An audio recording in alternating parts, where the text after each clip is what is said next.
It is a great honor for me to be here today among friends in this beautiful land of Romania. To me, it's a bit of heaven to be here among people who love the truth. Thank you all for coming.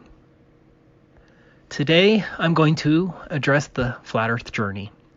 This is especially meant for the open-minded skeptics who honestly believe that we live on a ball, flying, twirling, and vortexing through the vacuum of space. I was once like you. I believed in the globe and the heliocentric model. I never wanted to be a flat earther. But, like many others here, I'm willing to accept even an unpopular truth, regardless of the consequences. And I will spread that truth to the best of my ability. I have never made a penny on the flat earth. I don't have anything to sell to you. I don't want your donations. I don't monetize my YouTube channel. And I don't particularly care if you subscribe. I am not here for fame. I don't want you to join any group or appoint any leader, other than maybe your friendship. I want nothing from you. I am only here to share what I strongly believe is the truth. And the truth is that the earth is flat and stationary. Initially, it's a frightening truth, as it rocks the very foundations of your understanding of how the world works. And maybe, more importantly, how much you are controlled. For me, Flat Earth is the catalyst to break the chains that mentally, spiritually, physically, and scientifically bind humanity. And that's why it is so important to me and why I traveled here to discuss the Flat Earth reality with you. Are we Flat Earthers illiterate flunkies who dropped out of kindergarten? Or maybe you think we're a group of religious zealots who deny anything associated with science. That's how the media repeatedly describes us, but they are deceiving you. Personally, I graduated from college, magna cum laude. I even have a master's and a Juris Doctorate. Yes, I took astronomy in college and I got an A. I know the official globe narrative pretty well, and there are many others like me. Because of those many years of indoctrination, it took me hundreds of hours of arduous research and experimentation before I would accept the flat earth truth. It did not come easy. I studied every possible globe objection very well, but as I will try to show you today, the flat earth evidence is overwhelming and far outweighs the evidence of the globe, which is based primarily on conformity and name-calling. We get it. It's psychologically hard to force yourself to honestly investigate the flat earth. But it is the truth. It's beautiful. And it changes everything. Here is an axiom. Governments lie. If you have any common sense, you know that governments do indeed lie, and often. But maybe you reasonably think the flat earth lie is too big. That is a valid objection and something I want to address. I mean, how could so many people be in on this conspiracy? The answer is what I call institutionalized conformity. Like many here, my flat earth journey started somewhere else. We could talk about the lies of central banking, the Rothschilds and other banking dynasties, the lies of World War I and II, the CFR and the Trilateral Commission, vaccinations. We could even talk about Sandy Hook and the Boston bombing. They'd probably throw me in prison for that, and we don't have all day. So for time constraints, let's begin with Vietnam and the Gulf of Tonkin. Not many people have heard of the Gulf of Tonkin incident, even though the United States Congress declared war on North Vietnam after the claimed unprovoked August 4th, 1964 naval attacks in international waters against America by North Vietnam.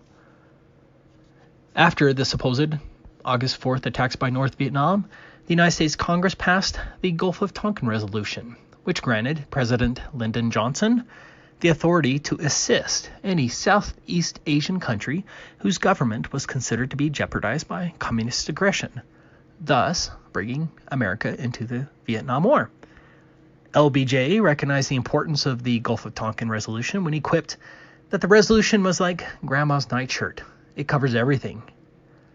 A few days after the Gulf of Tonkin Resolution was passed, President Johnson stated, "Hell, those damn stupid sailors were just shooting at flying fish." As the president alluded, the August 4th, 1964 attacks never happened. It was fake, phony. It was artifice. and all investigations have indicated the same. The Gulf of Tonkin incident is now an admitted hoax perpetrated by the U.S. government. Humanity was lied to, and America went to war under deliberate false pretense, and there's nothing funny about that. A major, catastrophic evil war was fought as a result of this fabricated event.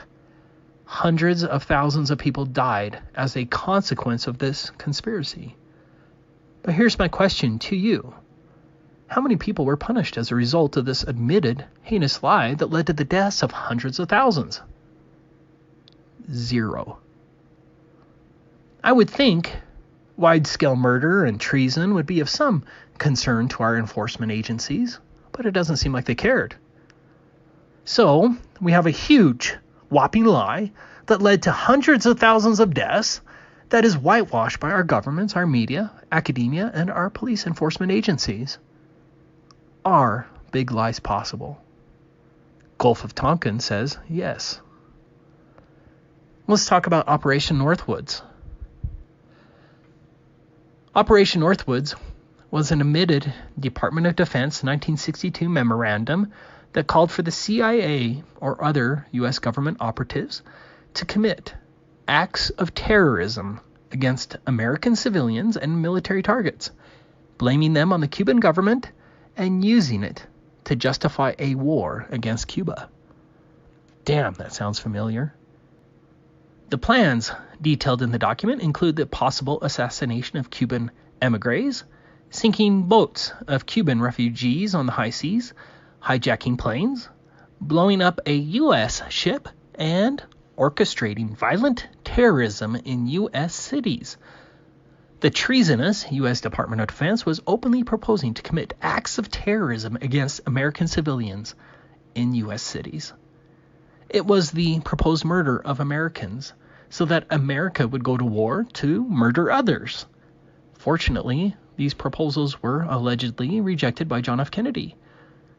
I'm not so sure if that helped Kennedy's career, though. Are big conspiracies possible? The Department of Defense thought so. Which brings us to 9/11. Regardless of whether the United States committed this horrific act of terrorism against its citizens directly, or whether the U.S. government was just an accessory in the commission of, or after the fact, Building 7 is the smoking gun proof of this huge conspiracy, as Building 7 was not allegedly hit by an airplane, and yet it collapsed symmetrically and at free fall speeds. I'm sorry, but office fires cannot collapse a steel-constructed building symmetrically and at free fall speeds. It is nonsense. More than 3,000 licensed architects and engineers have said the same, and the numbers keep growing. Even a group of academic engineers in Alaska recently reached the same conclusion, but you didn't hear about that on the news. Interestingly, just a few weeks ago, CNBC senior analyst and former anchor Ron Insana openly stated that Building 7 was brought down by controlled demolition.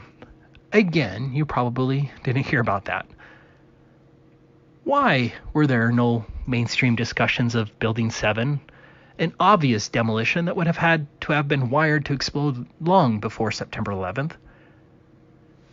Why didn't you hear about this gentleman, Barry Jennings, who is now dead? He actually worked for the government in Building 7. Jennings was a very credible witness. He was the deputy director of the Emergency Services Department for the New York City Housing Authority, and he worked in Building 7 on 9/11. He described an abandoned building and then explosions in the lower levels of Building 7 before any of the other two towers came down. I don't want to make this a conference about 9/11, but 9/11 proves to any sensible, truth-seeking person that we have been lied to on a massive scale, and our governments, media, academia, military, police forces, and major institutions aren't there to provide the truth or to punish those evildoers. Instead, these institutions are there to only control the narrative and make sure we, the people, do not get out of hand. Please go to AE 9/11 Truth to learn more.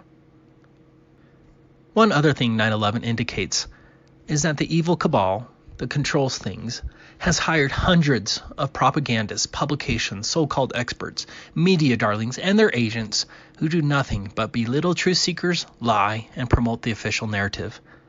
These despicable sellouts are the scum of the earth, and they are everywhere. Unlike Big Brother in the book 1984, our Ministry of Truth uses a conglomeration of governments, institutions, schools, media, companies, religions, and their agents to control us from every direction while operating under the grand illusion of separation. There are no checks and balances. Are big lies possible? 9/11 unequivocally says yes. I'm going to speak about the phony NASA moon landings tomorrow, but one thing you should note is that every government and all of our media outlets and other institutions claim that these wire-dangling astronauts landed on the moon 50 years ago.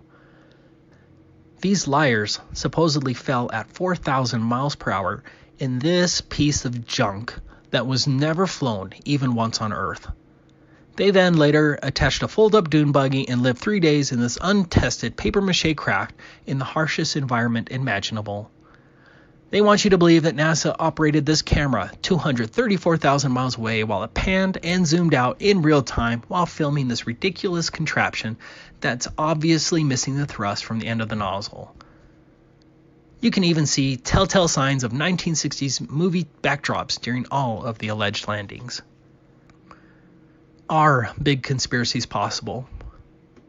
Yes, without question, the phony moon landings, 9/11, and Gulf of Tonkin prove that these bastards can lie to us big time, and that none of our major institutions are there to help us expose them or hold them accountable. These evil people have lied to us repeatedly, so why would you trust them? The truth is left to us, you, me, and the grassroots community. Which brings us to the flat earth. In every nation and in every city, schools consider the shape of the earth a fundamental scientific fact, and that supposed fact is repeatedly taught from day one all the way through graduate school. Yet no one has seen this globe or its curvature or its effects, but it's still taught as a fundamental fact based solely on faith in our institutions. Much like Santa Claus and the Easter Bunny, the globe is truly a faith-based religious system with the Big Bang, gravity, and nature as our creators. In addition to incessant educational programming, the spherical Earth is shown in countless movies, television shows, video games, books, comics, newspapers, businesses, and websites. Pay attention. They put the sphere and the alleged curvature in nearly everything in the media. It is no exaggeration that every day there's a news story, new movie, picture, or show regarding so-called space supporting your understanding of the globe, Earth, and outer space. The globe indoctrination is ubiquitous and unrelenting. Moreover, the spherical Earth is fully supported by every major religion: Catholics, Protestants, Mormons, Muslims, Judaism, Hinduism, Buddhism. All major religions support the spherical Earth.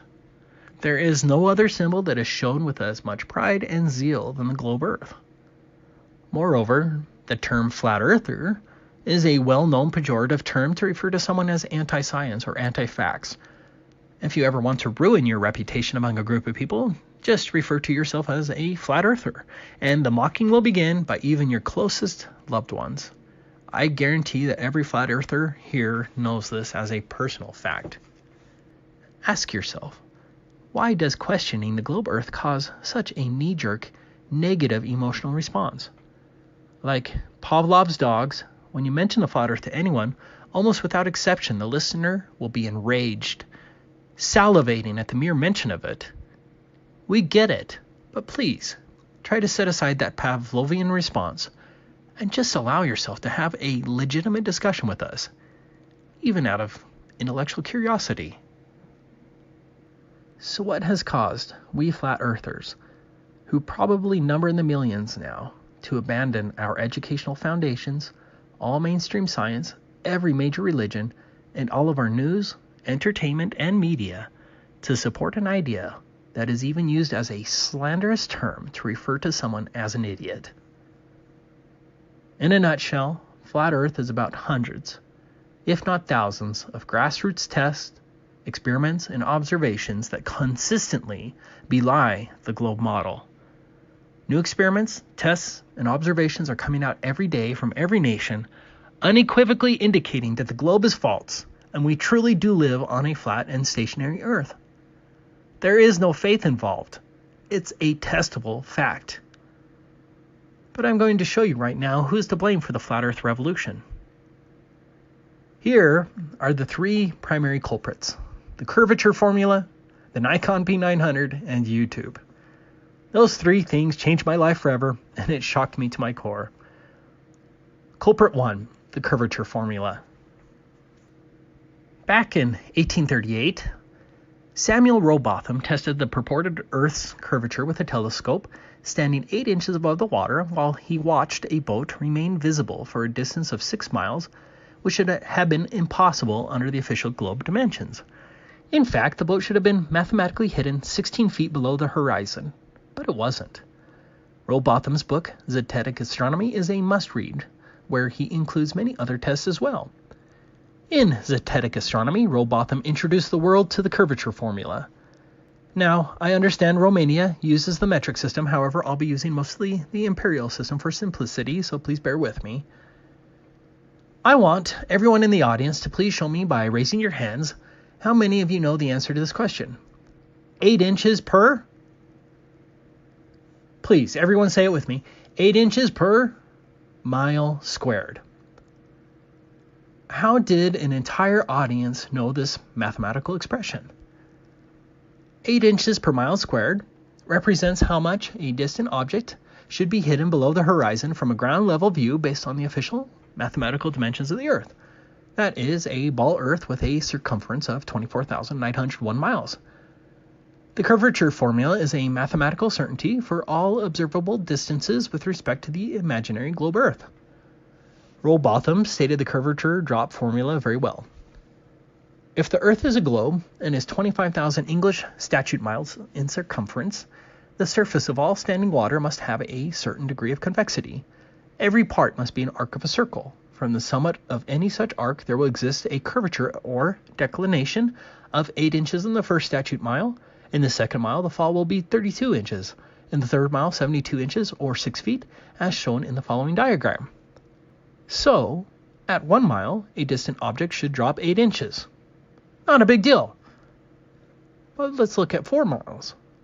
Remember, 8 inches per mile squared, you square the miles. 4 miles times 8 inches divided by 12 equals 10.6 feet. A curvature drop of 10.6 feet at just 4 miles. Now wait a second, we could take binoculars out and easily see 4 miles on a clear day. What about a distance of 8 miles? 8 miles times 8 inches divided by 12 equals 43 feet or 13.1 meters. Now, I bet there are a few people here who have stood at the edge of a lake on a clear day with binoculars and could see the shore on the other side 8 miles away. But there should have been roughly a drop of 43 feet. Let's be clear, there is an adjustment for observation height, but even at an observation height of 6 feet above the water and a distance of 8 miles, 17 feet should be hidden by the curvature of the Earth, and yet you can see people walking on the beach at the opposite shore. I have an older friend of mine who grew up in a house right next to Utah Lake. He immediately knew there was a problem when presented with the fact about 8 inches per mile squared, because throughout his life, when visibility was high, he would take binoculars out and could see the other shore 10 miles away. So how much drop should there be at 10 miles or 16.1 kilometers? 10 times 8 inches divided by 12 equals 67 feet or 20.4 meters. This is a 67-foot statue. Does anyone here think they've seen this much curvature drop at 10 miles? This entire statue would be hidden behind the curvature of the Earth at only 10 miles away. No one has seen this curvature, and the flat Earth video evidence is overwhelming. What about 20 miles? 266-foot drop. 50 miles, 1,666-foot drop. 100 miles, 6,667-foot drop. As you can see, at 100 miles distance, the curvature drop is so substantial that it would hide a 6,667 foot tall mountain like this one here, Mount Drum in Alaska. The prominence of this mountain is 6,710 feet, very close. How many people have witnessed a drop this tall while driving 100 miles along a coastal road? You can see 100 miles with a high zoom camera. No one has witnessed this curvature. The Suez Canal, as shown in this video, is 120 miles long.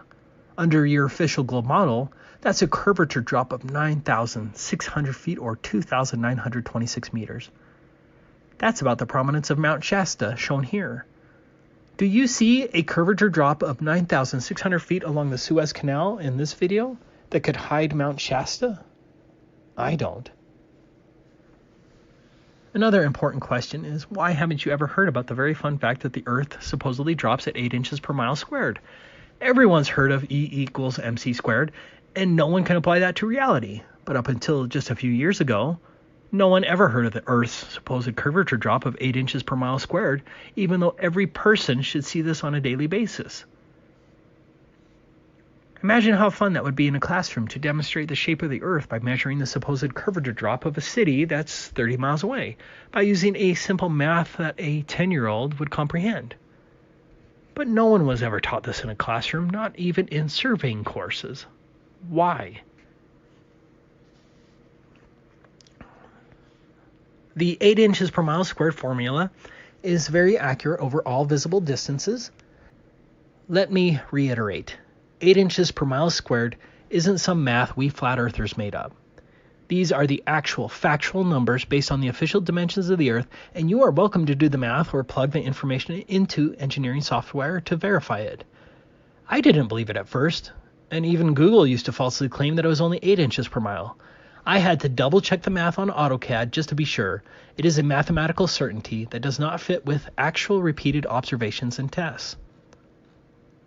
You do have to consider the height of the observer, and so you subtract the distance to the alleged globe horizon from your distance to the object. For example, I use a distance to the globe horizon calculator like this one. So, if I'm on the beach observing at 6 feet height, the maximum horizon distance under the globe would only be 3 miles. If I'm looking at an object at 10 miles distance across the water while standing at the water's edge, I first subtract the 3 miles distance to the horizon to get 7 miles distance, and then I apply the 8 inches per mile squared formula. So 7 times 8 inches divided by 12 equals 33 feet. That means for an observer 6 feet tall at the water's edge, that object 10 miles away should be hidden behind 33 feet of curvature. That's huge. That's measurable and testable. Or you can simply input the information here on this calculator. It is very accurate over all observable distances, those distances under 500 miles. The globe model proof relies upon an implausible story about a well and a shadow in ancient Egypt that has varying interpretations. In contrast, flat earthers rely on actual, concrete measurements that anyone can make to measure the supposed curvature of the Earth if there was one. Here's an infamous example of the curvature problem. How many people here can quote this weatherman? What you're seeing here is a mirage. Why is he saying that? Because the entire city of Chicago should be hidden behind the curvature of the Earth. Does that look like a mirage to you? Of course it's not. It's bullshit. Everyone here probably had warning bells go off when you heard that weatherman make that ridiculously false statement. That is no mirage. That is a direct line of sight that is often obstructed by haze, miraging, atmospheric distortion, weather, or larger, closer waves and swells that have a larger respective angular size. The hired liars out there will use these obvious atmospheric distortions or large swells and waves as proofs of a curvature. Don't let the deceivers trick you, because they're going to try. Here's another one. In this clip, the news lady again says that you're seeing a mirage. It's a photograph from Michigan to Milwaukee at a distance of 80 miles. The top of the tallest building in Milwaukee should be 3,102 feet below the horizon, according to the spherical model, but we can see much of the city line. Do you think that's line of sight, or selective curvature hopping mirages that just happen to present a flat Earth. Can you allow yourself to see the problem here? I don't care if you believe me right now, but you as a rational thinking individual need to grab your telescope and your binoculars and head out to the lake or ocean on a calm, high visibility day without miraging, and you will see the flat Earth for yourself. We see too far. There is no Earth curvature at 8 inches per mile squared. That is a fact. That brings us to culprit 2. What would have happened if Rowbotham in 1838, who was claiming that he could see too far, could have live streamed his 6-mile test on YouTube? Well, maybe things would have been different. The YouTube platform enabled hundreds, if not thousands of us to conduct similar curvature and other tests, like Rowbotham. YouTube enabled us to share our observations with millions of people, and they could see it for themselves. Flat Earth is founded on repeatable observations and tests that anyone here can perform, and millions of people are seeing the truth despite the overwhelming propaganda and censorship that is now happening. Flat Earthers don't say, believe us. Flat Earthers say, believe no one. Test it for yourself.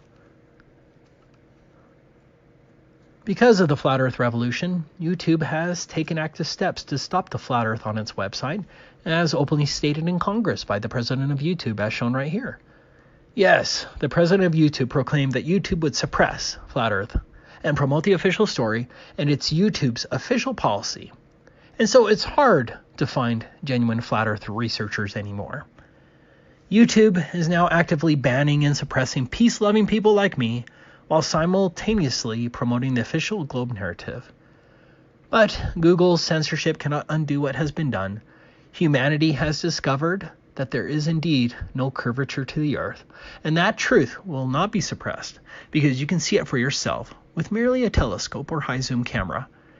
Even though it has become a bastion of censorship now, I still want to thank YouTube for its unwitting help, and especially those first Flat Earth pioneer YouTubers like Eric DeBay, ODD Reality, Mark Sargent, Jeranism, Rob Skiba, DITRH, Mr. Thrive and Survive, My Perspective, P-Brain, Glowbusters, the speakers here, and so many more. Thank you. Now we're to the third culprit for the Flat Earth revolution. We already discussed the curvature chart, but now we're going to test its application, which brings us to the Nikon P900. They now have a Nikon P1000, but this P900 changed everything. Nikon made it easy and affordable to zoom in at 83 times magnification, record it, and then upload the video to YouTube and other video sharing sites. I thought Flat Earthers were maybe faking their tests, so I bought this camera so I could see it for myself. Flat Earthers aren't faking anything. Unlike the globe model propagandists, you don't have to trust us. Flat Earth isn't word of mouth anymore. I can show you the actual video proof again and again and again. Before I start discussing the proofs of the Flat Earth, it's necessary to first address the ridiculousness of the official heliocentric model, because you probably haven't really thought about it. I didn't. I just parroted information in my classrooms to get the grade. Shockingly, very few people even know what the official heliocentric model is. Let's just cover a few of the numbers. If you believe in official heliocentrism, you believe that the wobbling and tilted Earth is rotating 1,037 miles per hour at the equator. The speed of sound is 767 miles per hour, so the ground you're standing on, at least on the equator, is allegedly moving at 1.4 times the speed of sound. Can you think of any evidence of the Earth's rotation? Wouldn't you think that this movement would be evident in the atmosphere, that airplanes, clouds, and weather balloons would be affected by the ground's movement at 1,037 miles per hour? The fact is that there's no evidence of the ground's rotation whatsoever. Foucault pendulums and the supposed Earth's Coriolis effect are nonsense. They are absurd lies. Second, if you believe in heliocentrism, you believe that the Earth is moving in its orbit around the Sun at 66,600 miles per hour. Even Einstein said you can't detect the Earth's movement by any optical experiment. So why do you believe in this nonsense other than you just take it on faith? But it doesn't end there. Next, the official model says that the sun is also moving at approximately 450,000 miles per hour, and all of the planets are somehow being dragged by the sun's gravity as the sun rockets through space around the Milky Way galaxy. With all these inconceivable and undetectable movements, the North Star has remained fixed, year after year, and has been that way throughout recorded history. Next, you believe the entire Milky Way galaxy, including our Sun and the North Star, is traveling at 1.34 million miles per hour towards the constellation Hydra. If you believe in heliocentrism, you believe the Earth is moving in a vortex through space like this at over 1 million miles per hour. Of course, this video isn't correctly scaled, but it's even more ridiculous when you think of it correctly scaled. But I want you to think about this. All of the so-called planets and their moons are all supposed to be on the same plane with the sun, but rocketing with the sun at unimaginable speeds, being pulled by gravity. How would gravity hold these planets on the same plane as the sun? How surprised would you be at firing a bowling ball, representing our sun, and then have tiny BBs up to 3,000 feet away orbiting around the zooming bowling ball, sun, and still maintaining the same speed with the bowling ball? It's nonsense, especially when you consider that those tiny BBs have other tiny BBs rotating around them, all maintaining the same plane with our bowling ball sun. Think about comets that zip away from the sun to then, 70 years later, like Halley's Comet, to catch back up with the sun on a tabular schedule. Are these comets attached by rubber bands? How did they catch back up? I don't care how many degrees you have. This is stupid. Look at this footage of star trails. Think of how impossible it would be to film these trails as the Earth is supposedly wobbling, tilted, rotating at 1,000 miles per hour, orbiting at 66,600 miles per hour, and chasing after a sun zooming at 450,000 miles per hour. As pointed out in the book Kings Dethroned, modern astronomy is built upon shameful blunder after shameful blunder. It's fascinating how few honest, educated people have found these blunders. But that's the power of institutionalized conformity. Even the most educated become nothing but mere parrots of their institutions. But let's get to some of the proofs of the flat Earth. For those who have been watching my YouTube channel, some of these tests are repeats, so please be patient. This video is really meant for the skeptics. Exhibit 1. Reservoir 6.3 mile sun reflection test. What you're seeing right now is my first curvature test back in April 2016. I had been researching flat Earth since October 2015, but this was the first time I tested it with my Nikon P900. I chose a distance of 6 miles because I wanted to test whether Robotham was telling the truth. He was. In this test, my wife was carrying a mirror at the opposite end of a reservoir, reflecting the sunlight from 6.3 miles away. I watched my wife place the mirror into the water. However, under the globe model, and that's taking the observation height into consideration, my wife should have been entirely obstructed by the curvature with a target hidden height over 12 feet. 12 feet should have been hidden by the alleged curvature, but there is simply no curvature over that her reservoir. I also want to quickly address the globe refraction argument. This is a still from the video. Here it is cropped and zoomed in. Here is a picture of what it looks like on the opposite shore, and you can see the strange branch that projects horizontally. If 12 feet should have been hidden behind the curvature, then my footage from 6.3 miles should have looked something like this. But the globe liars out there will claim that this 12-foot section hopped the curvature and is a mirage. But here's the problem with that. If this 12-foot section inexplicably hopped the curvature, then why didn't the rest of the view get distorted? There would be a cascading distortion effect. As you can see, there is no distortion accounting for this curvature hopping. Exhibit 2, Utah Lake 7.53 mile spotlight test. This was my next flat Earth test at Utah Lake in May 2016. This time my wife was carrying a spotlight 7.53 miles away, and I watched her place the spotlight right up to the water's edge. At 7.53 miles, my wife should have been entirely hidden by the curvature with a target hidden height of 21 feet. As you can see, the water is calm and flat. Obviously, this isn't a mirage. This is a direct line of sight to the other shore.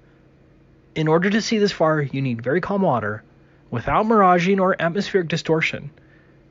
Be cautious. The liars out there will take pictures of distant mirages and call that the missing curvature.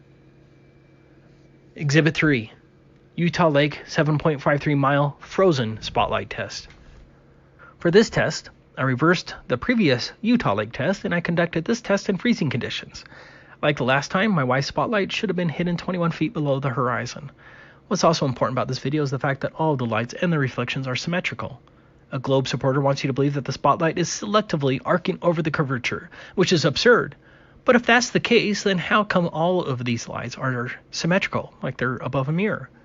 Which of these lights are mirages? Which ones are selectively jumping over the hump of curvature? You would not see this unmistakable mirror symmetry if the globe model refraction claim was correct. Furthermore, my wife carried the spotlight from 50 feet up to the water surface. When did she turn into a mirage?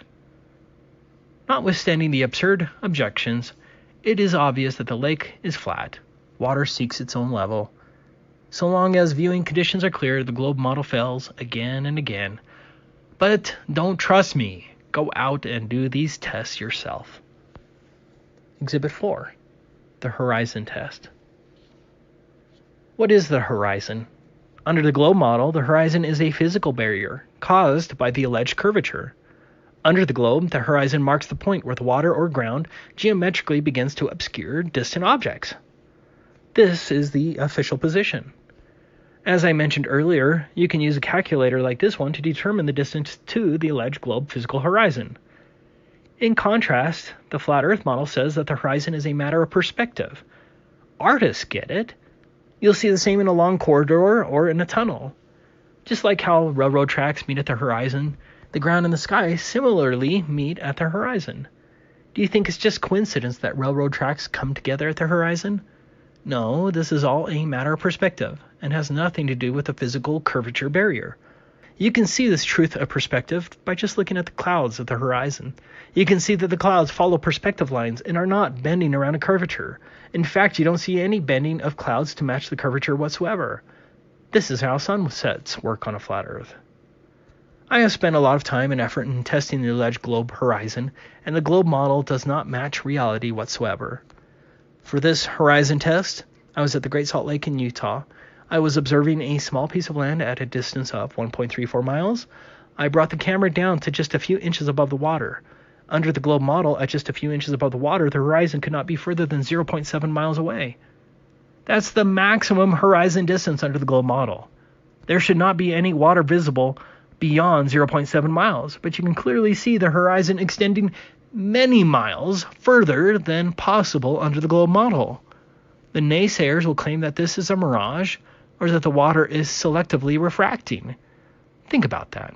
They're claiming that the bulge of water disappeared in front of the peninsula and then rose up miles beyond the peninsula but did not affect the peninsula with this magical act.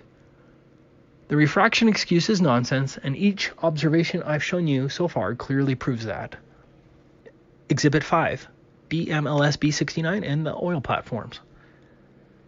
This video is from my friend BMLS B69 in California.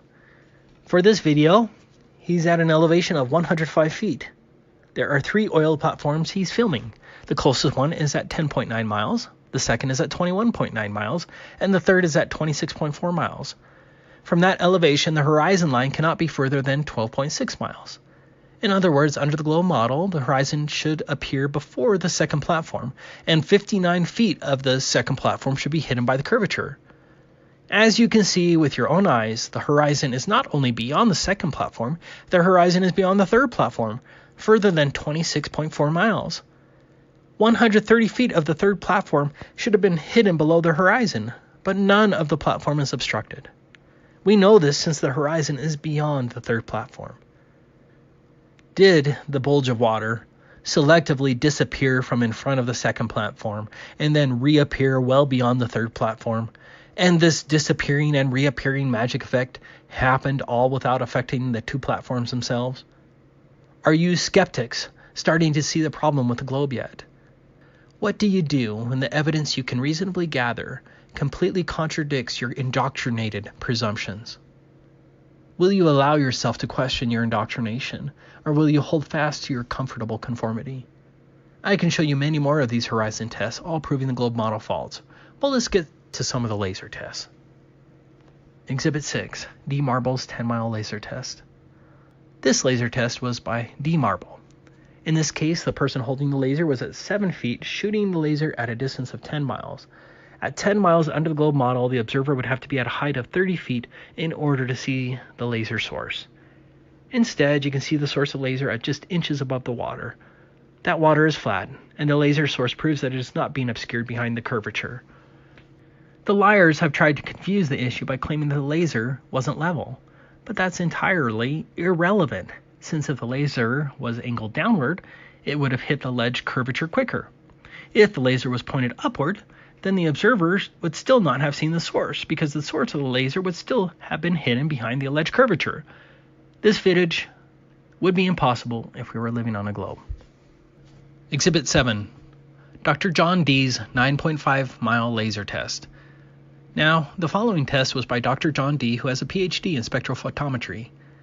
Like many other tests he has conducted, Dr. John goes through painstaking detail to confirm that over a distance of 9.5 miles, there's absolutely no curvature. 39 feet should have been hidden. Dr. John repeatedly took sea and air temperatures, height, weather, humidity, and atmospheric readings. This is a legitimate scientist proving that we've been told a lie. Exhibit 8. FE Core 25-mile laser test. FE Core is an independent scientific foundation. You can read about FE Core's powerful laser test here. The laser test was over a distance of 25 miles. All atmospheric conditions and temperatures were taken, and there's nothing there that accounts for the fact that they were able to see the laser 25 miles away. 297 feet should have been hidden below the horizon. That's the height of a skyscraper. And FE Core filmed the laser at just 5 feet above the water. Exhibit 9. Salton Sea 18-mile sun reflection and laser test. Out of all of the tests that I've seen, this is probably my favorite so far. A group of researchers went to the Salton Sea in California and tested the curvature with both a laser and a sunset mirror flash. These tests were huge because the test was at a distance of 18 miles, and you can see it all on video with multiple witnesses. Again, that's 18 miles shore to shore. As you can see here, they were able to see and film the reflection of the mirror that was 18 miles away from the camera. 155 feet should have been hidden. 155 feet. This minaret in Uzbekistan is 150 feet tall. According to the globe model, you would have to be standing on this minaret to see the reflection of the sunlight 18 miles away like that. In addition to the sun reflection test, they also conducted a laser test. Here is the laser from 18 miles. You can even see the reflection of the laser on the flat water. Do you think it's possible that the source of the laser and its reflection both selectively hopped over the curvature to present a false flat Earth? Exhibit 10. J. Tolan Media 1 Infrared Observations. J. Tolan Media 1 is a well-educated engineer who has been destroying the globe model with many infrared observations and other tests. Just look at these videos and photographs taken from an airplane at 30,000 feet. In some cases, he is viewing further than 500 miles with infrared. A complete impossibility under the globe model. All of his tests and observations are indicating a flat Earth, and it's simply beautiful what God has given us. Exhibit 11, Beyond Horizons website. Beyond Horizons isn't a flat Earth website, but it is a repository of record-breaking long-distance photographs on the surface of the Earth. There are dozens of globe-defined photographs on this website. Here's the record photograph of Peak Gaspard at a distance of 275 miles or 443 kilometers. With an observation height of 9,272 feet, the very top of Peak Gaspard at 12,730 feet should have been hidden 3,772 feet below the horizon. I literally could point to hundreds of these globe-defined photographs and videos. Based on the evidence, I think that any reasonable person watching this would understand that we see too far. And if you want more photographic and video evidence, go to my YouTube channel, Taboo Conspiracy 2, because this was just a sampling of the many proofs that we see too far. But let's move on to some of the other major proofs of the flat Earth, because it doesn't end with just these optical and laser measurements. Exhibit 12, Airplanes and Gyroscopes. Now that we understand that the globe model requires that the Earth drop away at 8 inches per mile squared, shouldn't airplanes have to continually dip their noses to account for this drastic change? Think about a pilot who levels out and flies. the airplane at 500 miles per hour for just 10 minutes, that would require a correction of roughly 4,630 feet after just 10 minutes. Pilots would unquestionably know of this curvature correction, but it doesn't exist. Pilots don't have to dip their nose to correct for the curvature, regardless of the speed or altitude of the airplane. No pilot makes this adjustment. Pilots fly over a flat and stationary Earth. Furthermore, the sensitive mechanical gyroscope in the airplane, which retains rigidity in space, indicates neither curvature nor rotation of the Earth. Gyroscopes also prove a flat and stationary Earth. Exhibit 13. Guglielmo Marconi. On December 12, 1901, Guglielmo Marconi received a radio transmission across the Atlantic Ocean at a distance of 2,135 miles. A lot of people told Marconi that it was impossible to send a radio signal that far due to the alleged curvature of the Earth. In fact, under the globe model, those skeptics were right, as there would be a curvature drop of 527 miles over that distance. A drop of 527 miles is huge. Do you think that radio signals traveling at the speed of light can jump a curvature that size? The distances of radio transmissions have gotten much further since Marconi, again proving there is no curvature. Every time no curvature is proven through actual experimentation, mainstream science counters with imaginary new reasons why the Earth only appears to be flat. Due to Marconi, the ionosphere was imagined and created. Exhibit 14, Knickebein. Knickebein was a VHF, that's very high frequency radio targeting system used by German bombers in World War II. Knickebein was a line of sight targeting system. For this example, there were two beams, one from Stolberg, located 443 miles away from the target, Derby, England. The second was from Cleve, 331 miles away from Derby. What's fascinating is that the leading government science advisor for Churchill, Frederick Lindemann, refused to believe that there was such a beam due to the curvature of the Earth. The advisor was right. There should have been a major problem with the curvature, as VHF beams do not allegedly wrap around the curvature. It turns out that the Knickebein system did exist, and people lost their lives because Lindemann believed in the curvature. But the fact remains that Knickebein was a line-of-sight targeting system. Accordingly, Wikipedia and other websites claim that the German bombers remained within line of sight of the two beams. What's the problem then? There absolutely should not have been a line of sight with the bombers. With hidden heights at approximately 64,844 feet and 117,504 feet, there was no way for these Knickebein systems to have line of sight with bombers that only flew at 19,200 feet. The Knickebein targeting system proved there was no curvature. Exhibit 15, Loran C. Loran C was a naval positioning system used for decades, allegedly up to the 1990s. Essentially, it worked by two radio towers on the coast that would transmit radio waves across the ocean. The Loran system would use the difference in the timing of the radio signals to calculate the vessel's location. This system was highly accurate and is probably the same underlying application used today that is referred to as GPS. If you're looking at the map, you probably already see the problem. These stations, hundreds of miles apart, could be 1,000 miles away from the vessel, meaning these radio waves would have to have hopped a curvature up to 100 miles tall. The official explanation is that these radio waves traveling at the speed of light hug the surface of the Earth and wrap around the curvature, inexplicably jumping bulges of water and Earth dozens of miles tall. Does that sound believable to you? Wouldn't curvature hopping interfere with the location readings of the vessel? Like Marconi and Knickebein, Loran C is another proof of the flat Earth. One more point about Loran C. Look at this coverage map. Where is Loran missing? Remember that Loran was developed for the military. Did no one think it important to have location guidance for the navies in the southern hemisphere?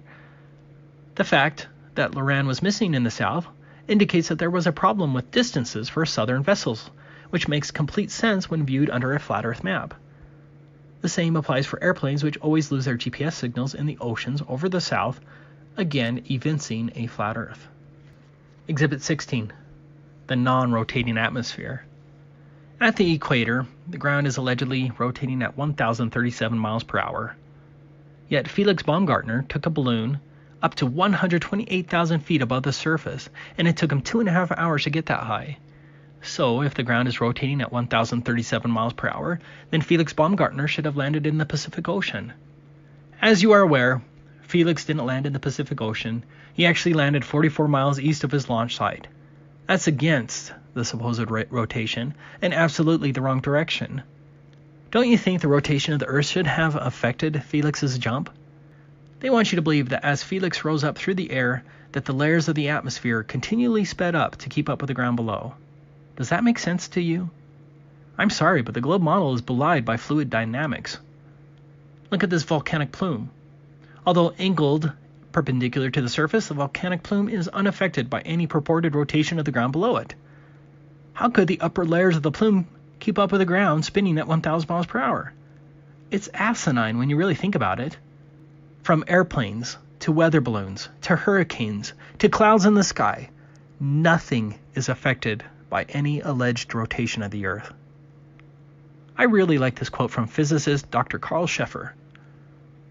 But we know of no body, the parts of which have much less connection with each other than is the case with air. The air layer next to the Earth, really dragged along by the communicated motion, would not be able to communicate its motion to the layers above it, for the simple reason that it stands in no connection with them.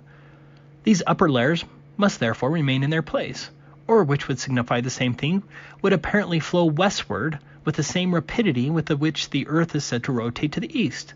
Now, since a point on the equator, if the Earth rotates on its axis in a day, must move eastward at the rate of 1,250 feet a second, the air would similarly move 1,250 feet westward in a second, which would more than 10 times surpass the velocity of the most fearful hurricane. We cannot perceive the rotation of the Earth in any way. We cannot demonstrate it. There are no air currents which we can justly regard as, or even supposed to be, consequences of this rotation. These facts ought to be proof enough against the existence of a rotation of the Earth. Must it not appear almost absurd in us, preoccupied by what they have taught us in school, to accept a theory of the rotation of the Earth which neither is nor can be proven? Must we not wonder at the readiness of the learned of nearly the entire world, from the time of Copernicus and Kepler, to accept the conception of the rotation of the Earth, and then search afterwards now for nearly 3.5 centuries for arguments to maintain it, but of course without being able to find them? Exhibit 17. Snipers. Some may quickly counter that snipers account for the rotation of the Earth. The claim is nonsense, and many military professionals have declared the same. But more importantly, you can go online and read the actual sniper manuals for the Army Special Forces Sniper Training, Army Sniper Training, U.S. Navy SEAL Sniper Training, U.S. Army Special Operations, and the Marines. Despite popular belief, there is no sniper adjustment for the purported Coriolis effect. Again, a huge proof of the stationary Earth and more proof that popular media has lied to us. Exhibit 18, the Antarctic Treaty. The Antarctic Treaty is an important proof of the flat Earth because it evinces an intentional and multinational effort to prevent people from determining what's beyond the 60th south parallel in Antarctica.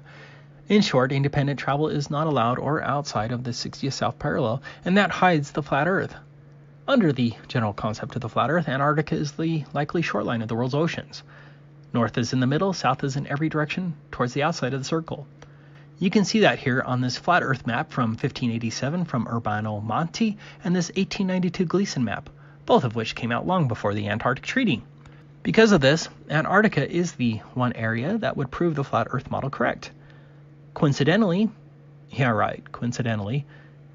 no independent travel is allowed below the 60th south parallel. This isn't a theory, it is a well-established fact. The Antarctic Treaty, its handbook, and its enforcement protocols, which have remained inviolate for 60 years, and include signatories like the US, North Korea, China, and the former Soviet Union, essentially ban any reasonable attempt to explore below the 60th south parallel under the guise of protecting the environment. Think of what has happened in the last 60 years. The Antarctic Treaty survived Vietnam and all of the Cold War, despite the claim that Antarctica is rich in minerals, including coal, oil, and uranium. Were the Soviets really that interested in protecting penguins and the environment? I think the Romanian people would have a hard time believing that about the Soviet Union.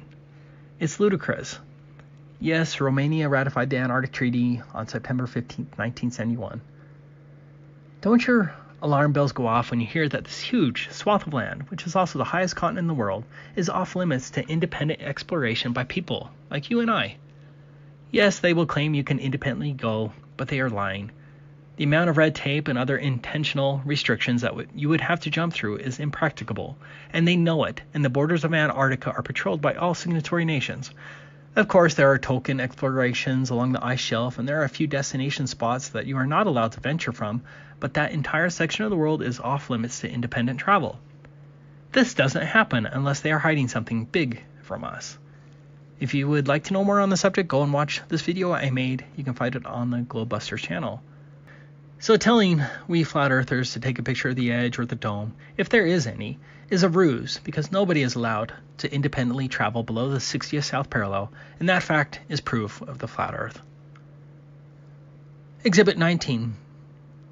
Lack of north-south circumnavigation. East-west circumnavigation is very possible on the flat earth, but what isn't possible on the flat earth is north-south circumnavigation. In particular, under the generally accepted flat earth model, it appears as though you can't, for example, fly from the tip of South America, traverse Antarctica, and then make your way up to Australia or South Africa. That would be the shortest route. So guess what doesn't happen in real life? North-south circumnavigation. Below the 60th south parallel is completely devoid of all flights, and the vast majority of southern hemisphere flights first go to the northern hemisphere before traveling back down to the southern hemisphere. The routes are a joke. There are a few who claim they have completed a north-south circumnavigation trek, but the claims are ludicrous, most often referring to flights that turn around once they get to Antarctica and full of other fraudulent indices. Hundreds of thousands of flights east-west, and only a few highly questionable north-south circumnavigation claims. Come on, alarm bells should be going off because this wouldn't happen on a globe. Exhibit 20, the eclipse. The lunar eclipse is very often raised as the key proof of the globe, but it actually doesn't help the heliocentric cause at all. First, there's the well-documented Selenelian.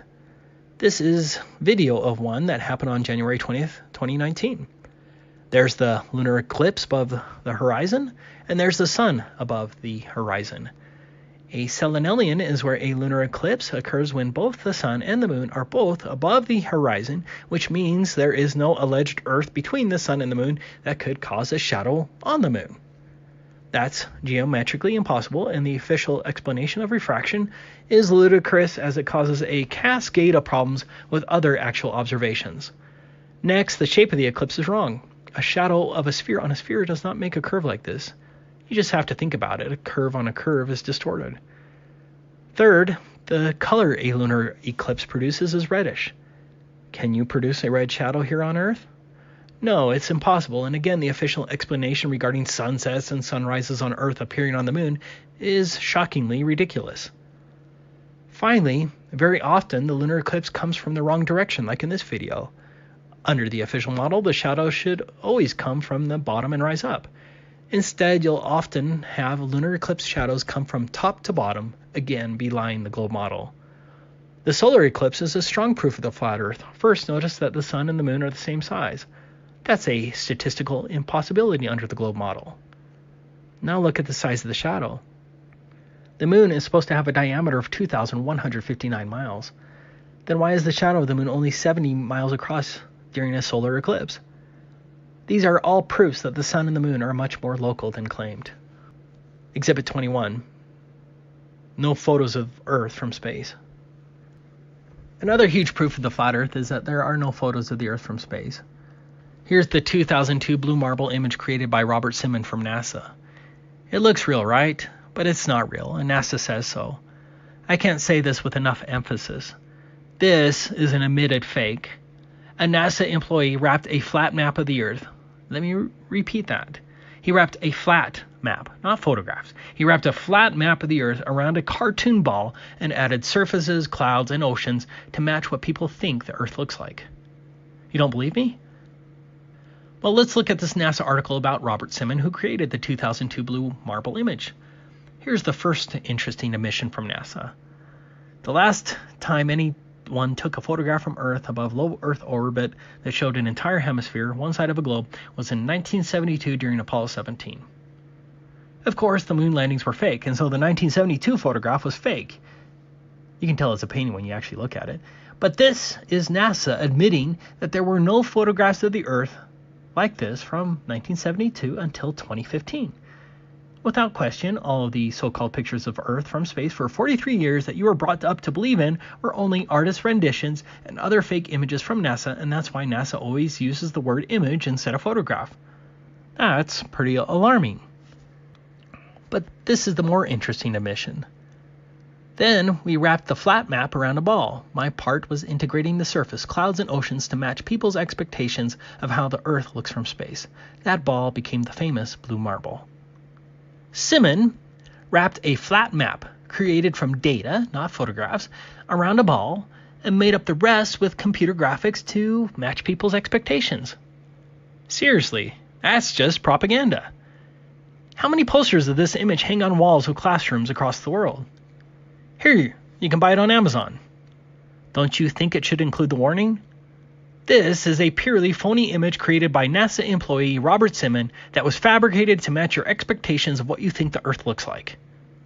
So, maybe 1 billion people have seen this blue marble image of Earth, believing it's real, when it is composed of a flat map wrapped around a ball with other fakery added.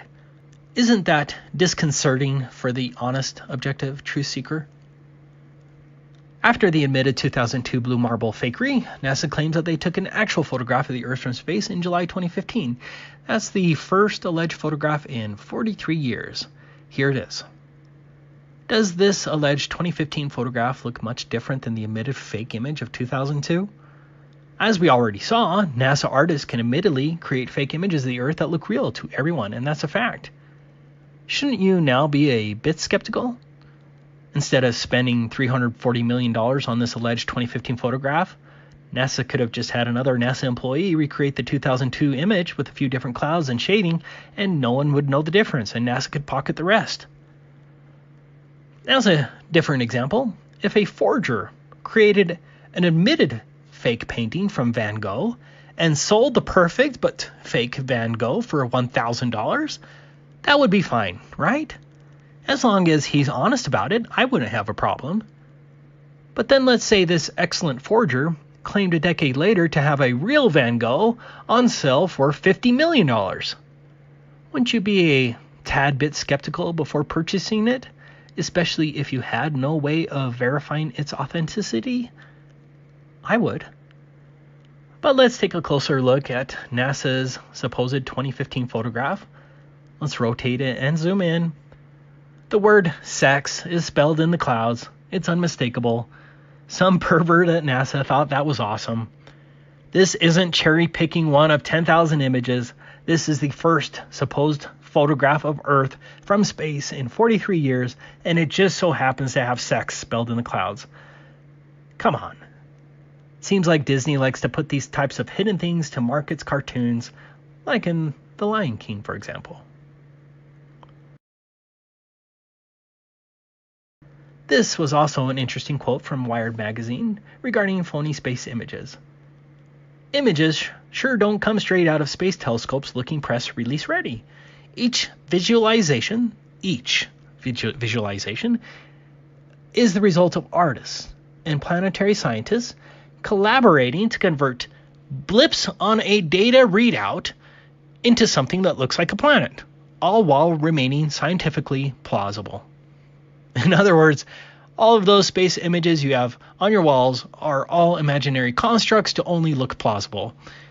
Robert Simon created blue marble to match people's expectations. It sounds like that is the standard NASA policy. It's all propaganda. The next fallback for the globe supporter will be the Himawari satellite.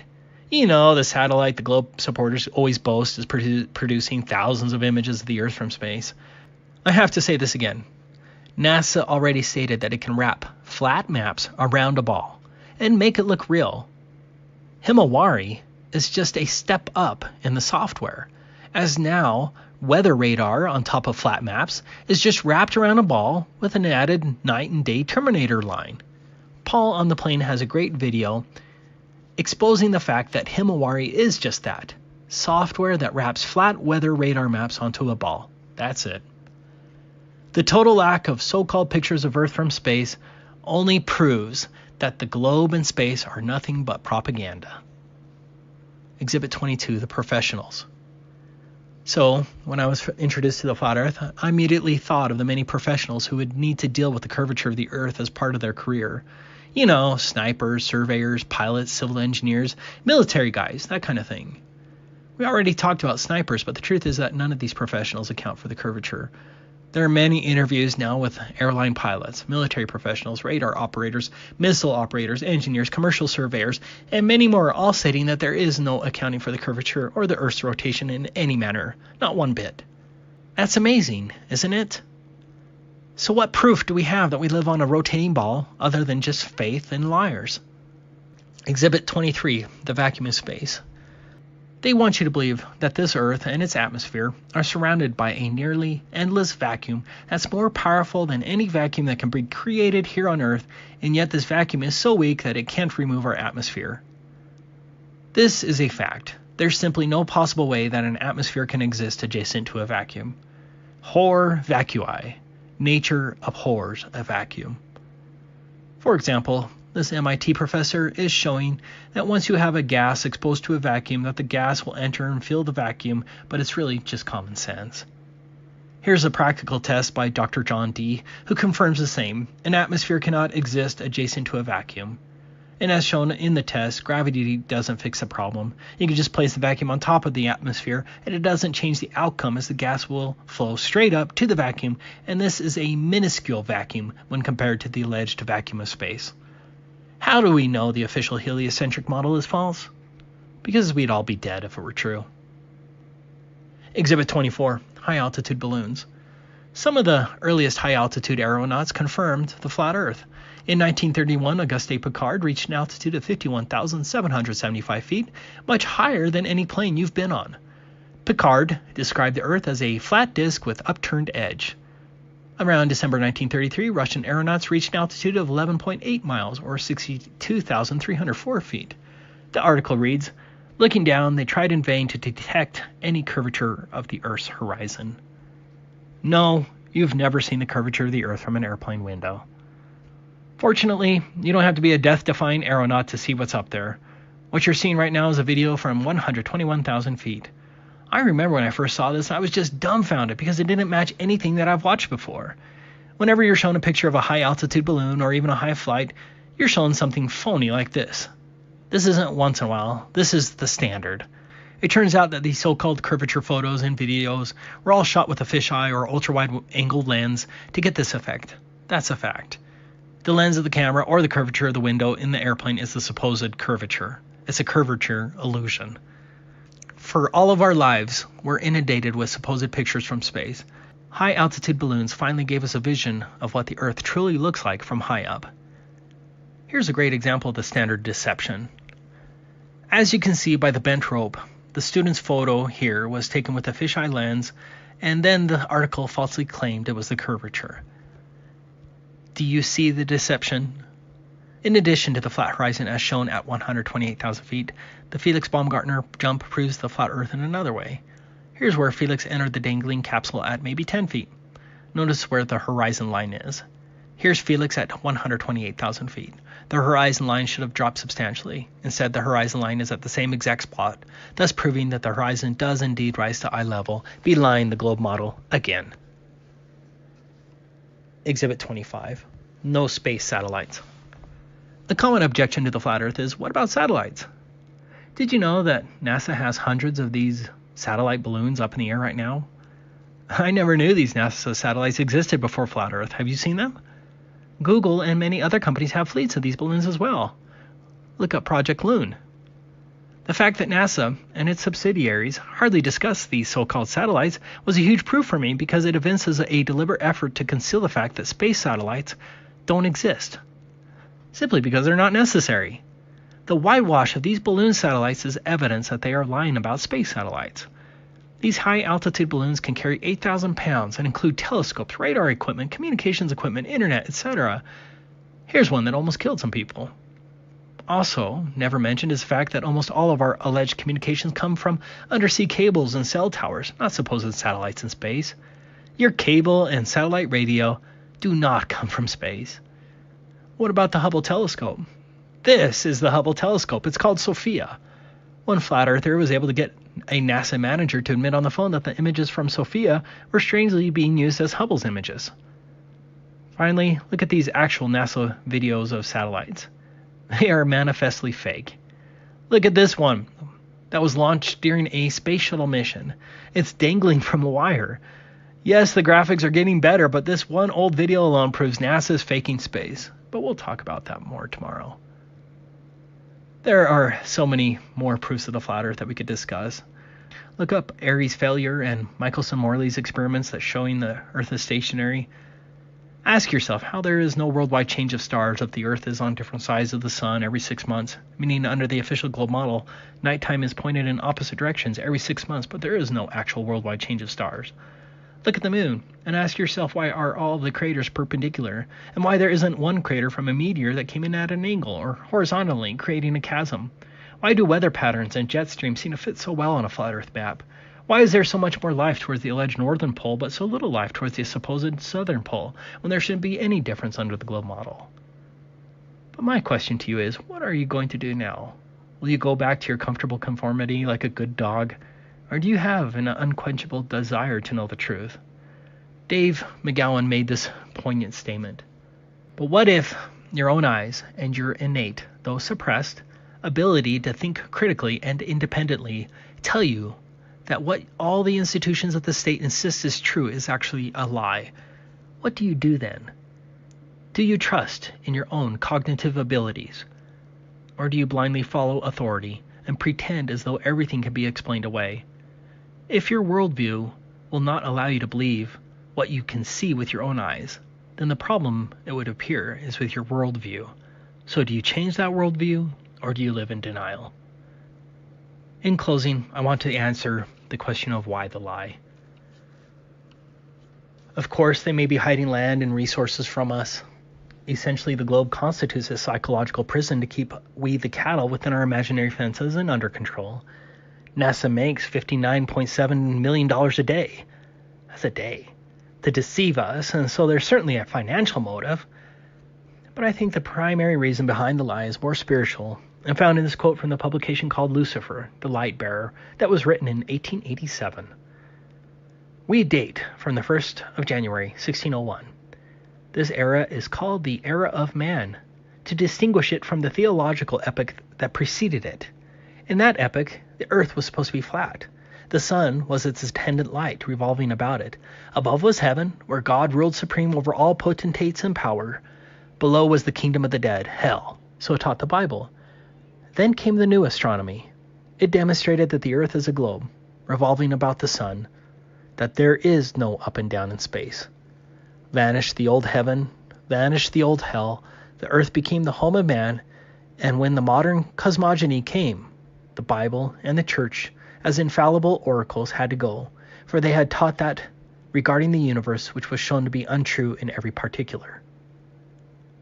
The heliocentric model was created to usher in the era of man, and remove God and the Bible from all cosmogony. It brought us such nonsense as the Big Bang and evolution. It removed biblical ideas of heaven above and hell below, and the salvation of mankind. Instead, you became an insignificant parasite that descended from primordial ooze. The globe lie worked, at least up until now. My brothers and sisters, this is an exciting time as we have a chance to break these chains that enslave us. However, we must set aside our petty differences and join together with all humility before God to bring His truth to humanity. The evil cabal keeps trying to divide us. Please don't let them do that. Please go out and share the truth with everyone, as it is left up to us. Thank you for this opportunity to speak here today, and I hope to meet all of you in person. My love to everyone. May the Lord bless you all. Thank you.